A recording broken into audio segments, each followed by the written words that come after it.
Kitchen अम्मी में जी। तो आज हम आपके लिए लेकर आए हैं बहुत ही ज़बरदस्त किस्म की ये कैरेमल कुल्फ़ी। इसके अंदर अब हम शामिल करेंगे 1 टेबलस्पून बटर, शुगर ऐड कर देनी है। ये हमने यहाँ पर ली है हाफ प्याली शुगर। हमारी चीनी बिल्कुल मेल्ट हो चुकी है। 1 लीटर दूध चम्मच रखकर डालें तो इस तरह आपका दूध जो है ना नीचे नहीं गिरेगा। सूरत हमारे कैरेमल कुल्फ़ी का कलर आया है। ये 3 इलायची जिसको हमने इस तरह तोड़ लिया है। अब हम कर देंगे चूल्हा बंद।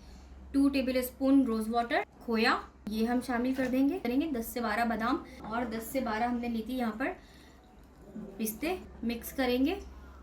जो कुल्फ़ी हमने बनाई थी बहुत ही ज़बरदस्त किस्म की कैरेमल कुल्फ़ी, ये बिल्कुल देखिए कितनी अच्छे से जम चुकी है। ये देखिए हमारी कुल्फ़ी बहुत ही ज़बरदस्त किस्म की जम चुकी है।